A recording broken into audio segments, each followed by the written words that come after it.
Welcome, y'all. It's Wes with DIY Food Plot Pro. Thank you so much for joining us. Today's episode, we're going to talk about the number one way to kill your target buck every single year. This is something that a lot of folks can really benefit off of, including myself.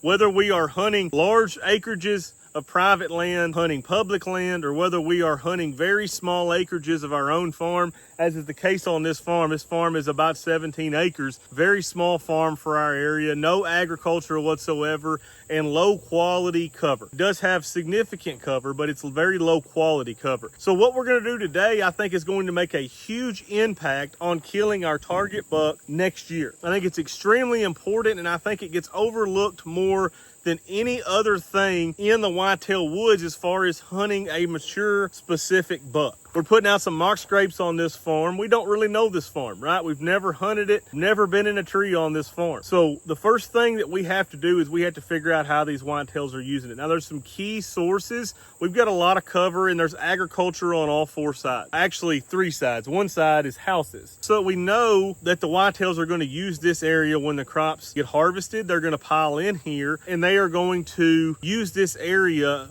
a lot more as we get into later fall, especially into winter. As there's no more standing crops, they will start to use this cover more and more, and they'll likely use this pattern going from bedding to food. And that's what we're going to be able to hunt on this property. Even on a small property, 17 acres, there's a tremendous amount of trails going every which way on this farm. The very best thing for us to do is to set out some what I call soaker cams. For the most part, the entire hunting industry has gone to cell cameras. So that means that we have a pile of these old non-cell cameras that a lot of people think are not as good as the cell cameras because you don't get that instant data. You have to physically go in there, put quite a bit of intrusion on your property to use these. But in my opinion, what these cameras are going to gather for me about on this farm is extremely valuable intel.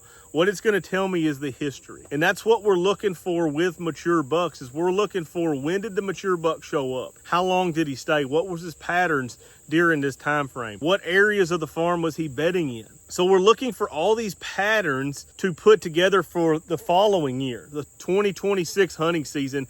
Every single thing that these cameras learn from now, which is mid-September, all the way until I pull the cameras in January, is going to tell me where to put my stand, how to hunt this on certain winds, what conditions, and when to hunt this, right? The worst thing that we can do is to come in and start hunting a farm, alerting a lot of the homebody does when there's not even any mature bucks on camera. So that historical data that I'm going to collect on these soaker cams is going to tell me when these mature bucks start to use this property, whether that's mid-October, early October, late October, maybe not at all. I suspect they will with the amount of cover that we have. I think they'll be here, but these cameras are going to tell me exactly where all this has happened. I'm not going to put any bait on these cameras. I put one mock scrape up. I'm probably going to put 4 or 5 cameras on this 17 acres and just let them soak. So I will not be coming back in here. I definitely will not be hunting, checking these cameras until next January. That's when I'll check these cameras. And that is such a critical piece of information that so many folks are missing. One of the farms that I leased 3 years ago, we went ahead and set it up, how it looked like on the maps. ID'd some good areas on the maps that we wanted to put stands on. It was very late. I didn't even lease the farm till October. Rifle season's early November. So we put our stands and our box blinds in locations that look good. Basically what we did after that was we put out a pile of soaker cameras. And we put out some mock scrapes and we were checking a lot of these areas.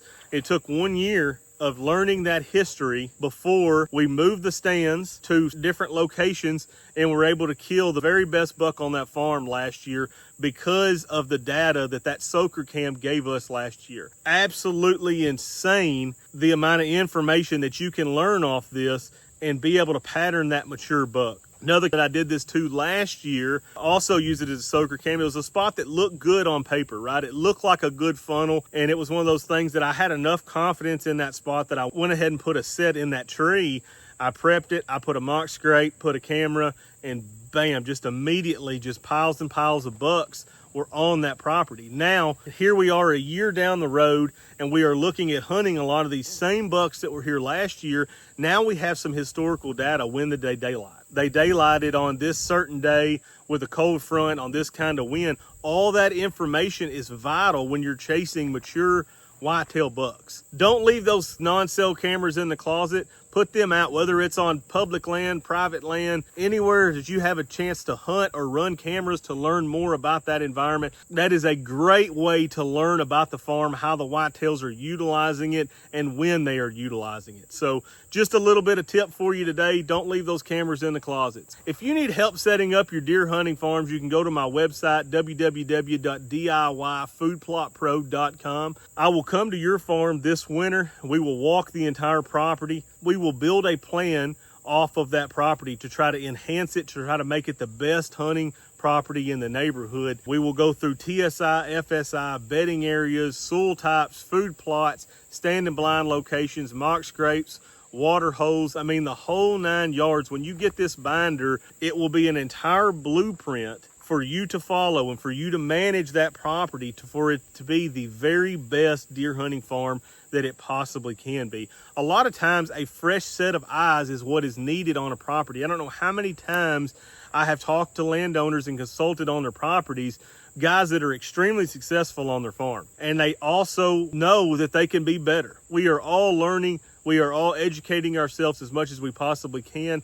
And a lot of guys just want a fresh set of eyes to come to the farm, to look at it, and to say, what do you think here? This is what I'm thinking about doing, but I want a second opinion before I do that. And why are you recommending that here? So I'd be glad to help you if that's something that you're interested in. I also have food plot seed available. I've got overdrive still available to plant. It's a great time of the year with the rain that we just got. A great time of the year to get this in is early October, and it's going to be really good and tender for these whitetails to really start keying in on mid to late October when a lot of folks want to start hunting. So definitely check out my website, www.diyfoodplotpro.com. Thank you guys so much for watching. I really appreciate it. Y'all smash that like and subscribe button.